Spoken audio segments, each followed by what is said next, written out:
Hey everyone, welcome to my channel. So let's start our question answer series.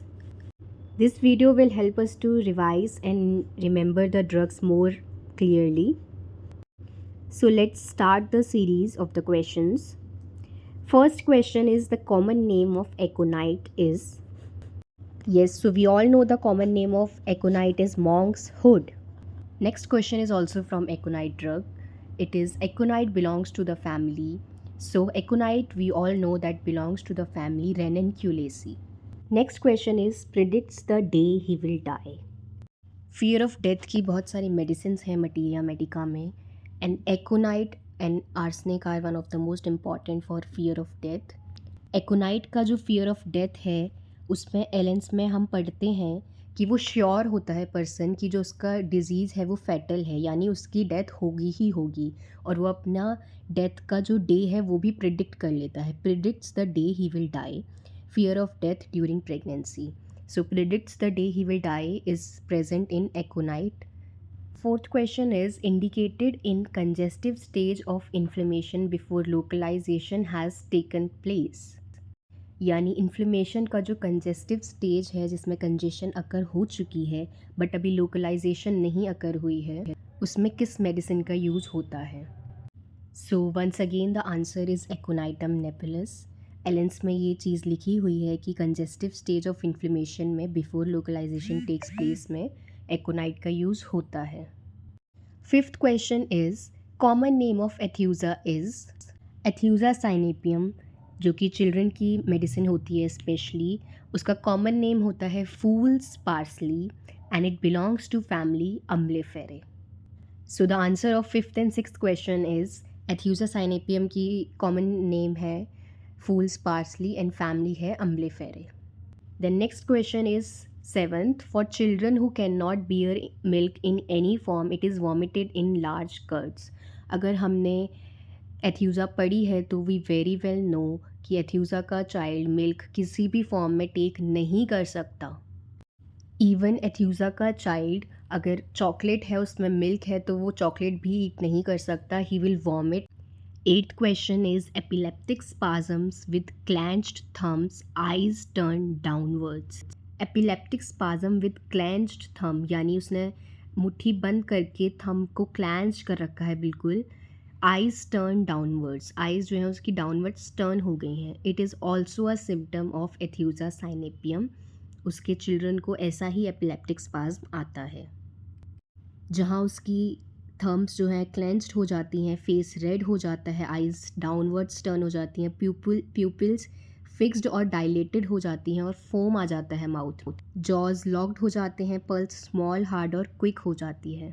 Next question is expression of great anxiety and pain on face with marked linea nasalis. Linea nasalis marked एक ही medicine में होता है, वो है aethusa साइनेपियम.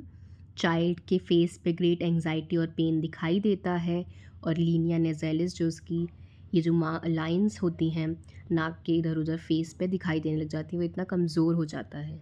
10th question is allium cepa belongs to the family.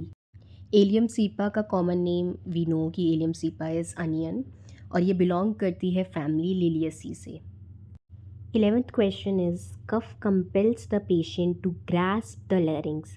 इतना ज़्यादा कफ होता है उसे, इतने हेवी उसमें कि वो अपना गला पकड़ लेता है पेशेंट. ये सिम्टम प्रेजेंट है एलियम सीपा में जहाँ केटारल लेरेंजाइटिस होता है पेशेंट को, और कफ कंपेल्स करता है पेशेंट को कि वो अपना लैरिंग्स ग्रास्प कर ले. Seems as if cough would tear it. उसे ऐसा फील होता है कि कफ जो है उसका गला फाड़ देगा, उसे इतना हेवी उसमें कफ होता है. 12th question is colic from cucumbers. So जो कॉलिक होता है सैलेड से और क्यूकम्बर से वो प्रेजेंट है एलियम सीपा में ही. 13th question is profuse watery acrid nasal discharge with bland lacrimation. अगर हमें याद है यूफ्रेसिया और एलियम सीपा का difference then we can answer this question. तो एक्रिट नेजल डिस्चार्ज जो है वो एलियम सीपा में प्रेजेंट है और उसमें ब्लेंड लैक्राइमेशन है, और इसका अपोजिट यूफ्रेसिया का है, उसमें एक्रिट लैक्राइमेशन है और ब्लेंड नेजल डिस्चार्ज है. Now the 14th question is Aloe belongs to the family. Aloe और एलियम सीपा की फैमिली सेम है and that is Liliaceae. 15th question is diarrhea with want of security at anal sphincter with jelly-like lumps of mucus. Jelly-like lumps of mucus is the keyword of this question. ये इसका answer है aloe सकोट्रीना,